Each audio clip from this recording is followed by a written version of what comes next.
Jemaat yang dikasihi Tuhan Yesus Kristus, selamat pagi. Pemberita firman dan pelayan bertugas menyambut kehadiran saudara-saudara untuk beribadah, baik di gedung gereja GPIB Bukit Zaitun Duri maupun di rumah masing-masing. Selamat datang dan selamat beribadah. Kiranya ibadah ini berkenan di hadapan Tuhan dan menjadi berkat bagi kehidupan kita. Pemberita firman dalam ibadah ini dilayani oleh Bapak Pendeta Nokon Rumampuk. Jemaat, mari kita bersaat teduh.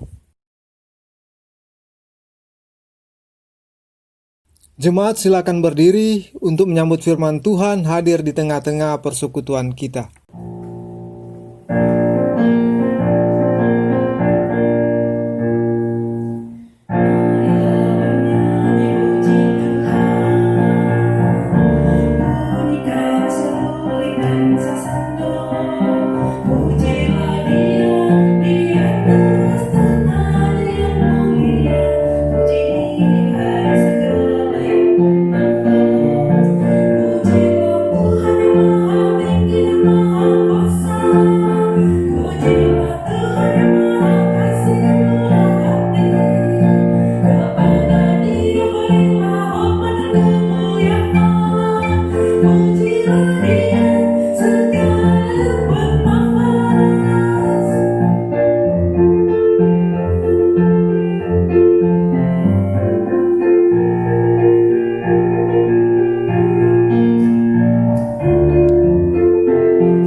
Jemaat Tuhan, mari kita tabiskan ibadah kita pada saat ini. Pertolongan kita adalah dalam nama Tuhan yang menjadikan langit dan bumi.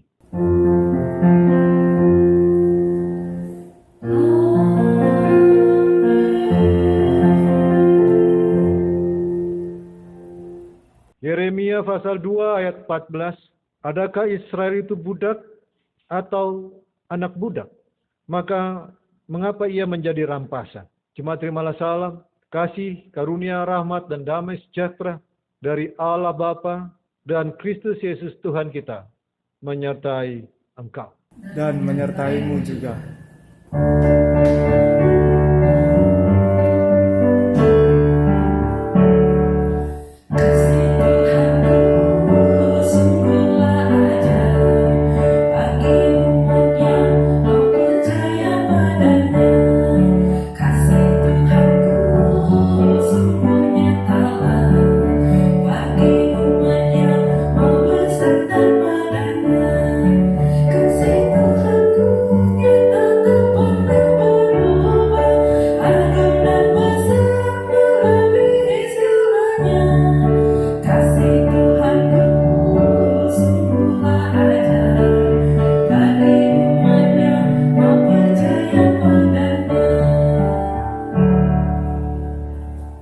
Jemaat Tuhan, silakan duduk. Jemaat Tuhan, marilah kita mengaku dosa-dosa kita di hadapan Tuhan dengan rasa sesal dan malu, dan dengan kerendahan hati. Marilah kita mengaku dosa-dosa kita di dalam doa. Kita berdoa. Kasihanilah kami ya Allah menurut kasih setiamu. Hapuskanlah pelanggaran kami menurut rahmat-Mu yang besar. Bersihkanlah kami seluruhnya dari kesalahan kami, dan tahirkanlah kami dari dosa kami. Sebab kami sendiri sadar akan pelanggaran kami, dan senantiasa bergumul dengan kesalahan kami. Jadikanlah hati kami tahir ya Allah, dan baharurilah batin kami dengan roh yang teguh. Jangan membuang kami dari hadapan-Mu, dan janganlah mengambil roh-Mu yang kudus daripada kami. Bangkitkanlah kembali pada kami kegirangan karena selamat yang daripada-Mu, dan lengkapilah kami dengan roh kerelaan. Demikianlah pengakuan kami. Dengarlah ya Tuhan.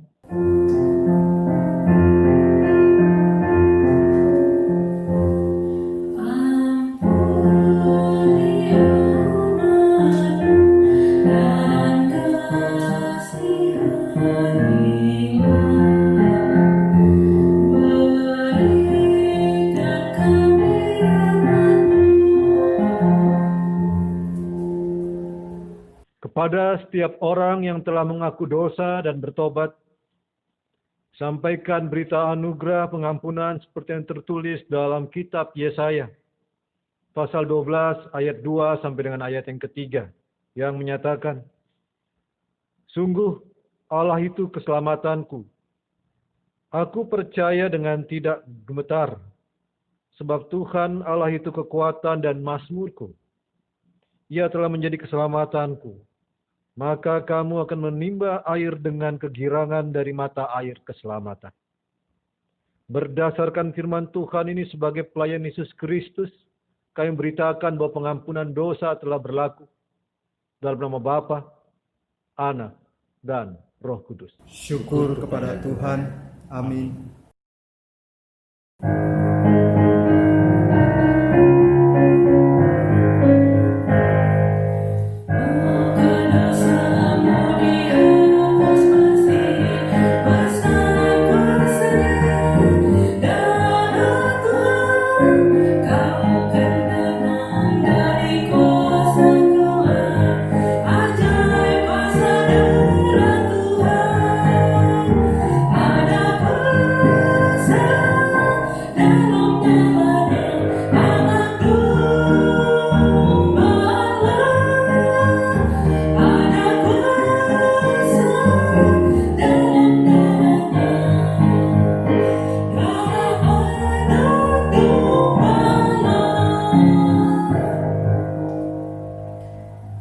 Jemaat Tuhan, mari kita berdiri untuk menerima atau mendengar perintah hidup baru.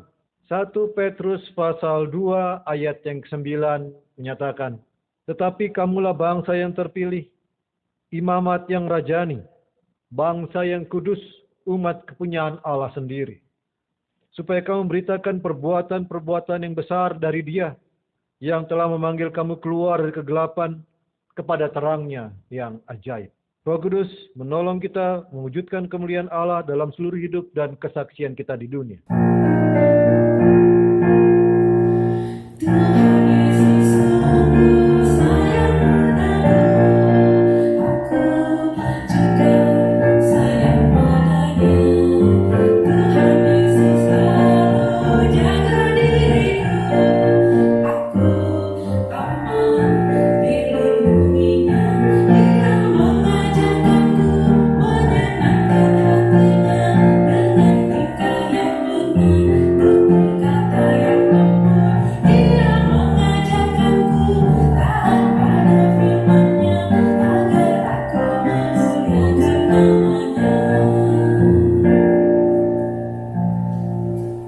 Jemaat Tuhan, kita akan masuk dalam pembacaan dan perenungan firman Tuhan pada saat ini. Mari kita siapkan hati kita untuk menghadap Tuhan di dalam doa. Mari saudara-saudara mempersiapkan Alkitabnya masing-masing untuk kita bisa melaksanakan peribadahan secara virtual dengan baik dan benar. Mari kita dalam doa, kita berdoa. Tuhan, pada saat ini umat yang mengaku percaya kepadamu tengah mempersiapkan hati dan pikiran mereka, tengah mempersiapkan segala sesuatu untuk mereka dapat datang kepadamu di dalam doa dan permohonan mereka, dalam pembacaan dan perenungan firman Tuhan. Begitu juga dengan anak-anak kami untuk kelas PA dan PT, di mana juga mereka tengah mempersiapkan, baik secara Zoom maupun secara virtual, sama seperti apa yang kami laksanakan pada saat ini.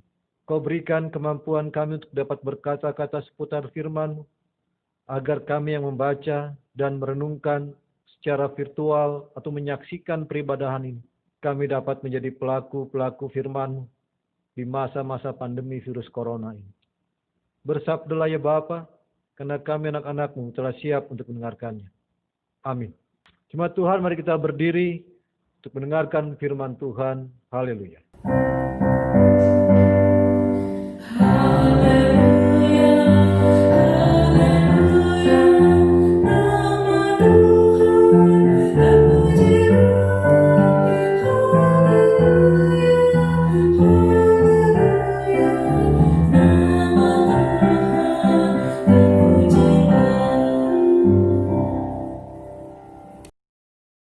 Jemaat Tuhan, bacaan Alkitab kita hari ini dibaca dari kitab Keluaran pasal 21 ayat 1 sampai dengan 6 yang menyatakan lembaga Alkitab memberi judul tentang hak budak Ibrani. Inilah peraturan-peraturan yang harus kau bawa ke depan mereka. Apabila engkau membeli seorang budak Ibrani, maka haruslah ia bekerja padamu 6 tahun lamanya. Tetapi pada tahun yang ketujuh, ia diizinkan keluar sebagai orang merdeka, dengan tidak membayar tebusan apa-apa. Jika ia datang seorang diri saja, maka keluar pun ia seorang diri. Jika ia mempunyai istri, maka istrinya itu diizinkan keluar bersama-sama dengan dia. Jika tuannya memberikan kepadanya seorang istri, dan perempuan itu melahirkan anak laki-laki atau perempuan, maka perempuan itu dengan anak-anaknya tetap menjadi kepunyaan tuannya. Dan budak laki-laki itu harus keluar seorang diri. Tetapi jika budak itu dengan sungguh-sungguh berkata, aku cinta kepada tuanku, kepada istriku, dan kepada anak-anakku, aku tidak mau keluar sebagai orang merdeka, maka haruslah tuannya membawanya menghadap Allah, lalu membawanya ke pintu atau ke tiang pintu, dan tuannya itu menusuk telinganya dengan penusuk, dan budak itu bekerja pada tuannya untuk seumur hidup. Demikian pembacaan Alkitab. Hendaklah firman Tuhan dengan segala kekayaannya diam di dalam hatimu, dan ucaplah syukur kepada Allah.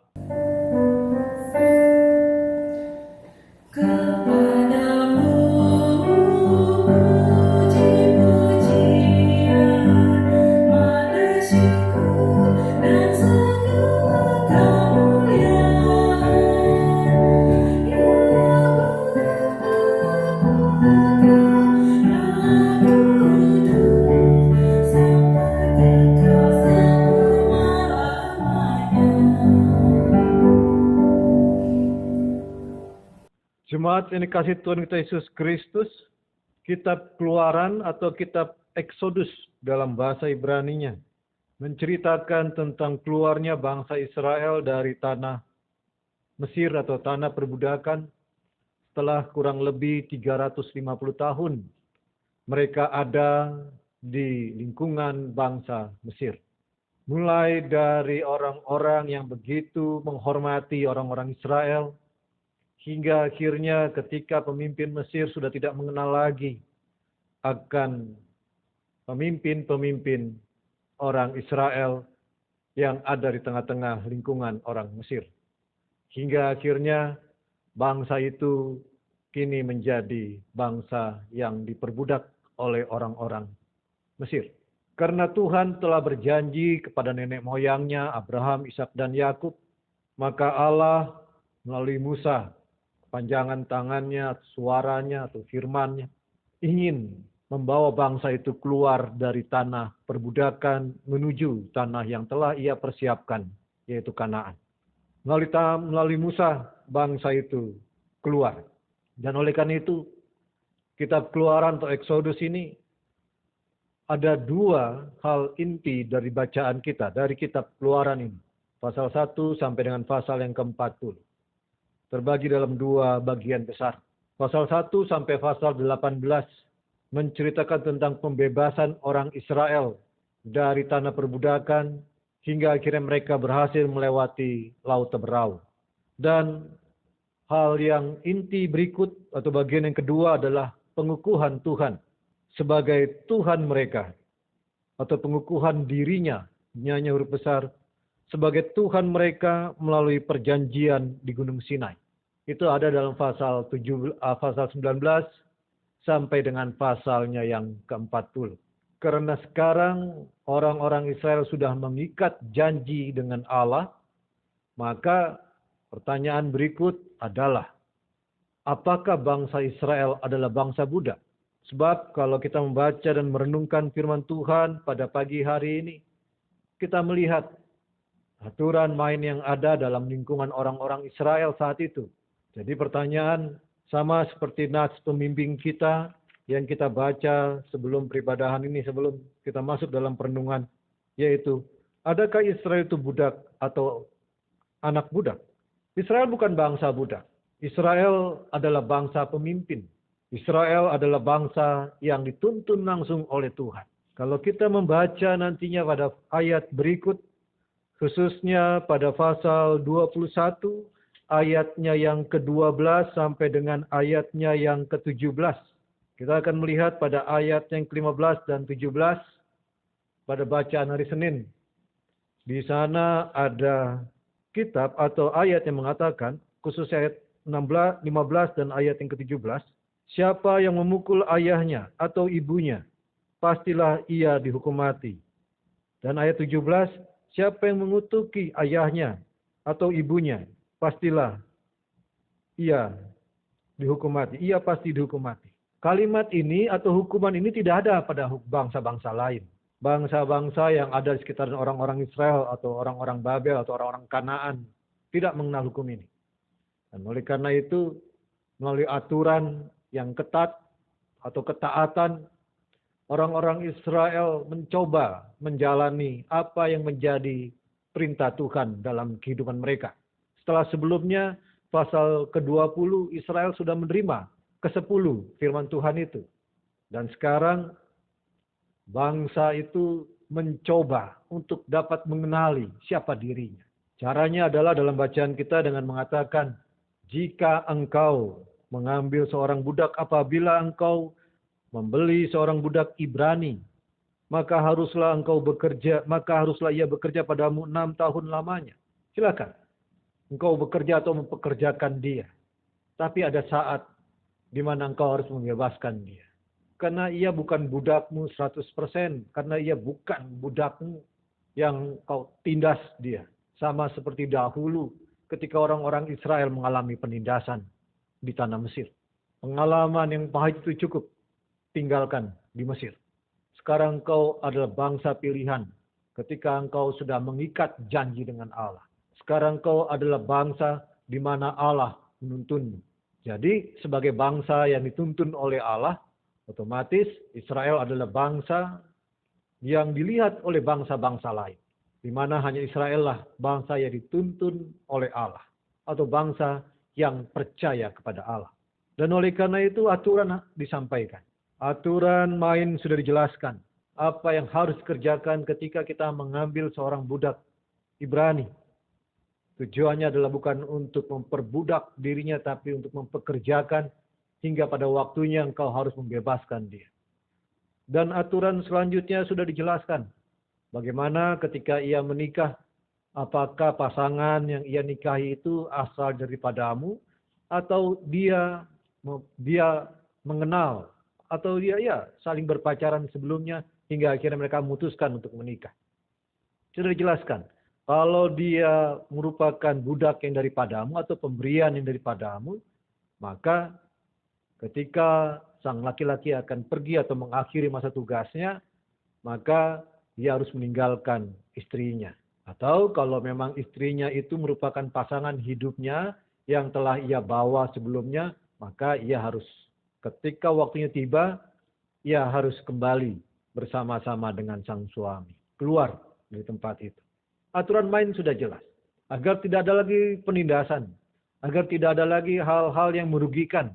Agar tidak ada lagi hal-hal yang mengatakan bahwa saya lebih tinggi. Bahwa dia lebih rendah daripada saya. Ingat, manusia di hadapan Allah semuanya sama. Tidak ada perbedaan. Laki-laki maupun perempuan. Yang membedakan mereka adalah ketika mereka datang kepada Allah. Apakah mereka datang dengan kesungguhan hati atau apakah mereka datang karena paksaan? Kita lihat dalam kehidupan keberimanan kita, ada cerita tentang seorang ateis atau orang yang tidak percaya kepada Tuhan, berdebat dengan orang yang percaya kepada Tuhan atau memiliki agama. Dalam perdebatan itu, seorang ateis berkata pada orang yang percaya kepada Tuhan itu, "Engkau bodoh, masih percaya kepada Tuhan. Mari kita buktikan apakah Tuhan itu ada atau tidak." Dan oleh karena itu, seorang ateis itu membawa sebuah baskom kosong dan ia tutup dengan selembar kain. Setelah ia tutup, ia katakan pada orang beriman itu, "Saya akan berdoa. Setelah saya berdoa, kita akan lihat apakah baskom kosong itu akan berisi roti atau tidak." Maka orang ateis itu berdoa. Setelah ia berdoa, ia membuka baskom itu. Tidak ada roti di dalamnya. Kau lihat, tidak ada Tuhan. Ketika kita berdoa, Tuhan tidak memberikan roti itu. Jadi pertanyaan adalah, ketika kau berdoa, kau percaya atau tidak akan kehendak Tuhan? Kau percaya atau tidak akan rencana Tuhan di dalam dirimu? Bagaimana engkau akan melihat kebesaran Tuhan kalau kau sendiri tidak percaya kepadanya? Bagaimana kita akan merasakan Tuhan ada di dalam diri kita kalau kita sendiri tidak percaya akan dirinya? Apa yang dialami oleh orang ateis itu sebenarnya sangat alkitabiah. Ya memang, dia tidak percaya Allah dan ragu terhadap Allah, namun mengharapkan untuk mendapatkan sesuatu darinya. Tidak mungkin Tuhan mau memberinya. Dan oleh karena itu, ketika orang-orang Israel memberi diri untuk ia menjadi seorang budak, ia yakin dan percaya bahwa kehidupan selanjutnya Tuhan akan menyertainya. Ia ingin mengubah hidupnya, dan oleh karena itu ia bekerja. Ia ingin mengubah masa depannya, dan oleh karena itu Sang Tuhan memperlakukannya harus dengan baik. Tujuannya adalah untuk akhirnya terjadi kemakmuran, terjadi kesejahteraan, terjadi keseimbangan dalam lingkungan orang-orang yang percaya kepada Allah. Dan selanjutnya ditutup dengan ayat yang ke-6, maka haruslah Tuhan itu membawanya, menghadap Allah lalu membawanya ke pintu atau ke tiang pintu.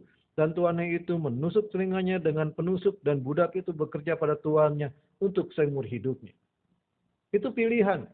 Ketika engkau memilih mana akan masa depan. Dan ketika engkau memutuskan, saya ingin tetap bekerja bersama-sama dengan diri. Tentunya sudah dibarengi dengan kematangan cara berpikir, kematangan dalam mengambil suatu tindakan.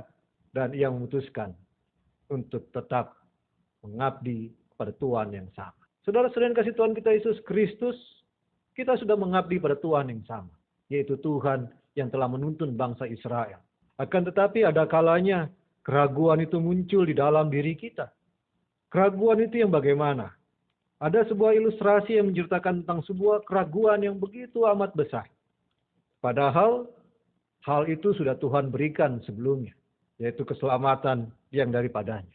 Seorang yang akan membeli sepasang sepatu. Jadi sebelum ia berangkat ke sebuah toko sepatu atau penjual sepatu, ia mengukur kakinya dengan seutas tali. Atau kita anggap saja tali rafia. Atau tali yang ia ukur untuk kakinya. Ketika ia ukur pas tali itu, maka ia gunting. Berangkatlah ia menuju toko sepatu yang buka. Tetapi ketika ia melihat-lihat sepatu itu, ternyata sang penjual sudah akan menutup tokonya. Dia melihat sepatu yang ia inginkan. Dan harganya pun pas. Setelah ia memilih sepatu itu, dia merogoh kantongnya. Bukan untuk mencari uang. Mencari apa? Mencari seutas tali yang tadinya telah ia potong itu. Ternyata tali itu lupa ia bawa. Dan dia minta izin kepada sang penjual sepatu untuk pulang mengambil talinya. Penjual sepatu itu heran karena orang itu lebih percaya pada tali pengukur, tali pengukur kakinya daripada kakinya sendiri. Sungguh ini suatu perbuatan yang aneh. Dalam kehidupan kekristenan pun hal itu banyak terjadi. Di mana orang Kristen tidak menjadikan firman Tuhan sebagai pengukur yang tepat dari kehidupannya, tapi lebih percaya kepada kata orang dan kata adat istiadat dan lain sebagainya. Padahal firman Tuhan adalah petunjuk bagi jalan hidupnya yang baik dan benar tentunya. Sering terjadi lebih takut menduakan manusia daripada menghadap kepada Allah. Dan oleh karena itu, kita lebih cenderung biasanya menghormati pada manusia ketimbang kepada Allah. Atau lebih takut kepada manusia ketimbang kepada Allah. Aturan main sudah jelas. Di mana bangsa itu sudah memiliki aturan kehidupan, baik hubungan antara Allah dengan umat, yang sebelumnya sudah disampaikan lewat ke-10 firman Tuhan, kita bisa baca itu pada ayat pasal ke-20, dan sekarang aturan yang ada antara kehidupan bermasyarakat, agar tidak terjadi kesenang-wenangan, tidak terjadi kemorotan dalam hal sosial, agar kehidupan umat tetap dapat terjaga. Itu tujuan dari hal hukum tentang hak budak orang Ibrani. Ingat, mereka adalah bangsa yang merdeka. Apa itu merdeka? Merdeka dalam pemahaman kekristenan adalah ketika dosa-dosa mereka diampuni oleh Yesus Kristus. Juga dalam bacaan kita, merdeka adalah ketika mereka mengaku percaya kepada Allah Abraham, Ishak, dan Yakub. Hingga akhirnya mereka menjadi bangsa yang mandiri. Bangsa di mana Tuhan yang menyertai mereka. Dan oleh karena itu, tetap taat dan setia kepada Allahmu. Karena Allah sudah menata sedemikian rupa kehidupanmu. Dan tetap memandang ke depan.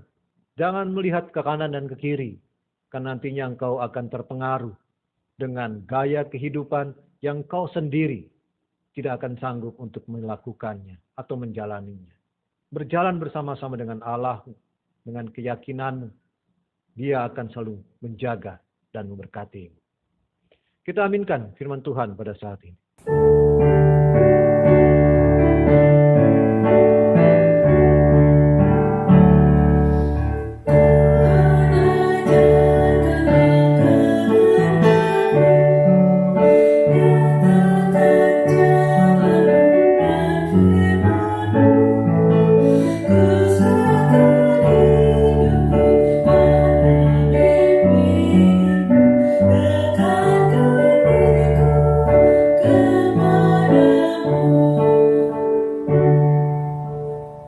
Jemaat Tuhan, mari kita berdiri untuk masuk dalam pengakuan iman rasuli.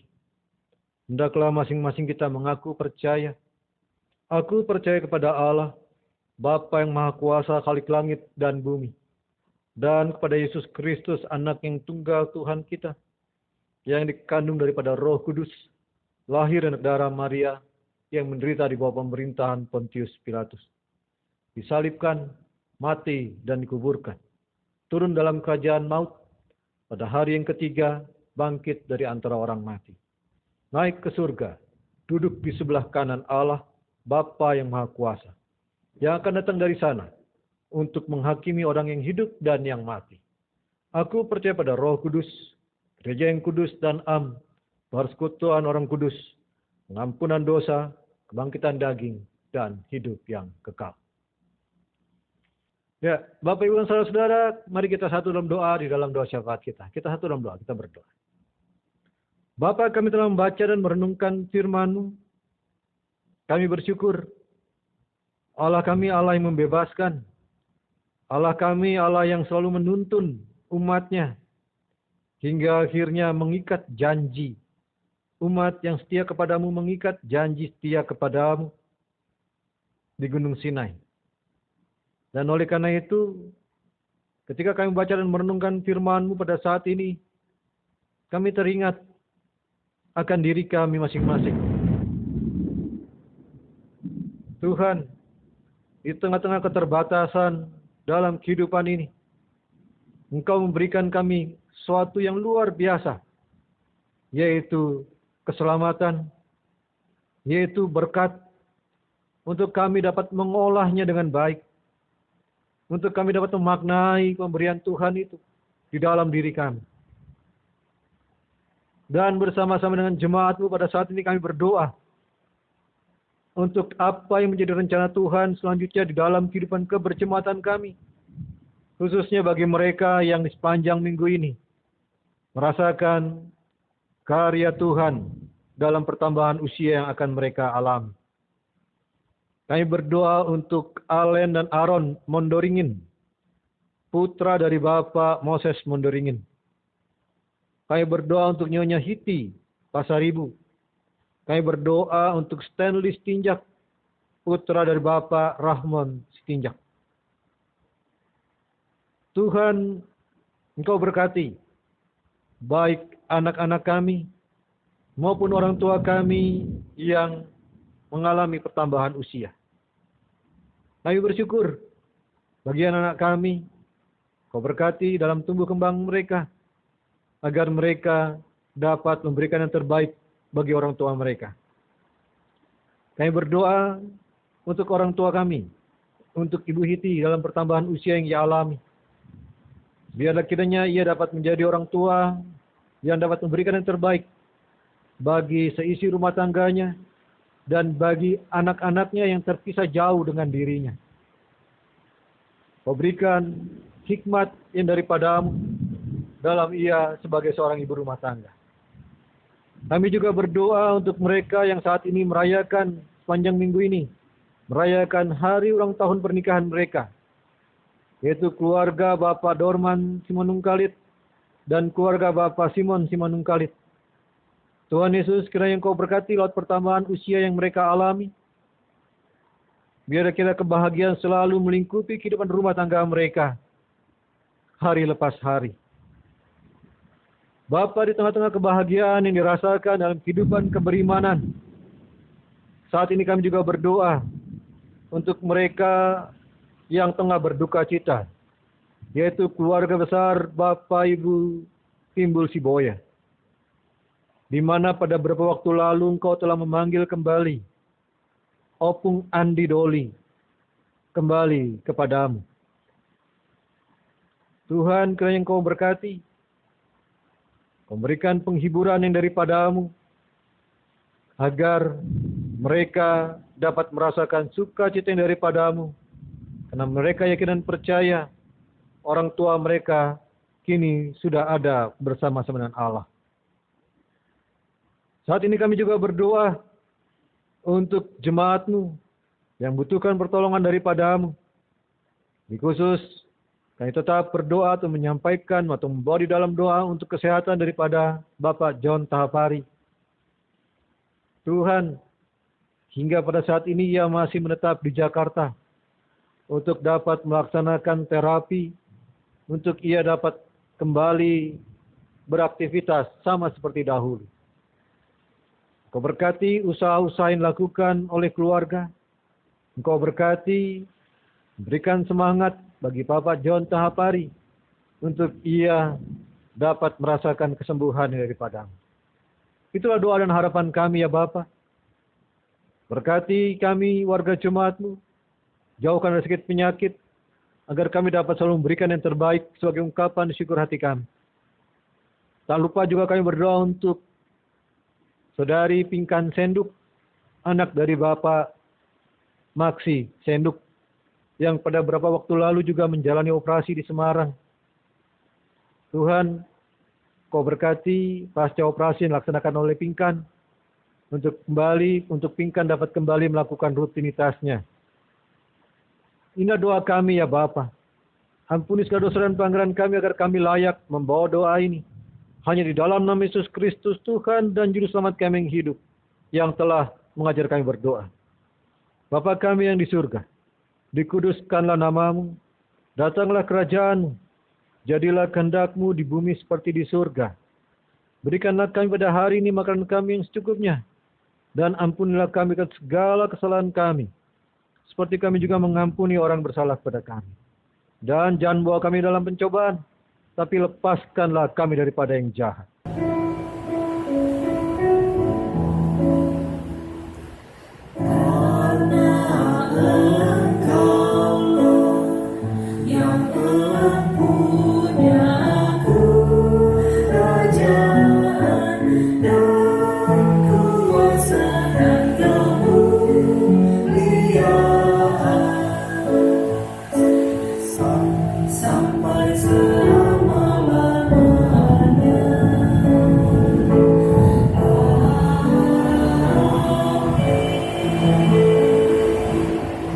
Jemaat Tuhan, marilah kita mengucap syukur kepada Tuhan dengan memberi persembahan kepadanya.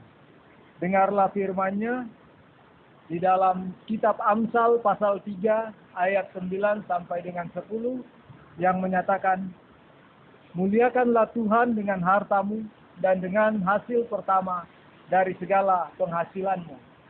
Maka lumbung-lumbungmu akan diisi penuh sampai melimpah-limpah. Dan bejana pemerahanmu akan meluap dengan air buah anggurnya. Tuhan memberkati saudara dan persembahan saudara.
Jemaat Tuhan, marilah kita berdiri dan mari kita berdoa untuk persembahan ini.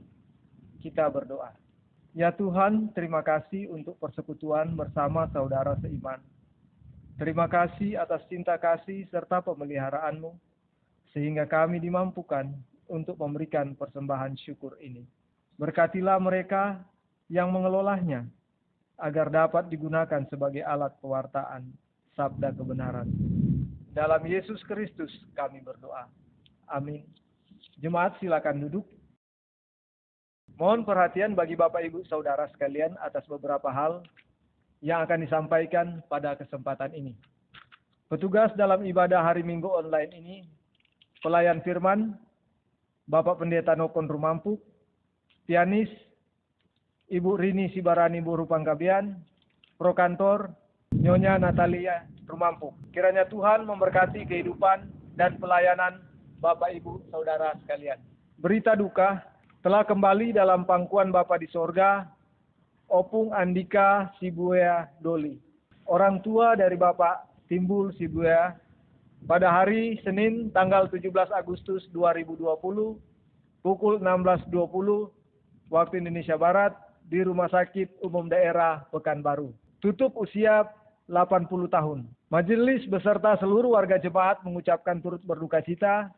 Kiranya Tuhan Yesus memberi kekuatan dan penghiburan bagi keluarga yang ditinggalkan. Diberitahukan bagi Bapak Ibu Saudara yang masih melaksanakan ibadah di rumah dapat memberikan persembahannya, persembahan persepuluhan, persembahan ibadah hari Minggu, ibadah rumah tangga, persembahan syukur SBU, maupun persembahan syukur lainnya melalui rekening atau manual. Secara manual, mohon Bapak Ibu menginformasikan ke sekretariat untuk dijemput ke rumah masing-masing, atau Bapak Ibu dapat langsung menyerahkannya ke kantor sekretariat pada saat jam kerja. Secara transfer dapat dikirim melalui rekening Bank Mandiri atau rekening Bank BRI atas nama GPIB Bukit Saitun Duri. Adapun nomor rekeningnya dapat Bapak Ibu Saudara lihat dari Warta Nafiri melalui WA Group dan langsung mengirimkan bukti pengiriman ke Bendahara Gereja Bapak Diaken Julius T. Sirait. Demikian Warta Jemaat hari ini. Terima kasih atas perhatian Bapak Ibu Saudara sekalian. Selamat hari Minggu. Jemaat Tuhan, mari kita berdiri. Pergilah dalam damai sejahtera dan lakukanlah firman Tuhan yang telah kamu dengar.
anak Tuhan, arahkan hati dan pikiran kepada Tuhan, dan terimalah berkat-Nya. Tuhan memberkati engkau dan melindungi engkau. Tuhan menyinari engkau dan wajah-Nya dan beri engkau kasih karunia. Tuhan menghadapkan wajah-Nya kepadamu dan memberi engkau damai sejahtera.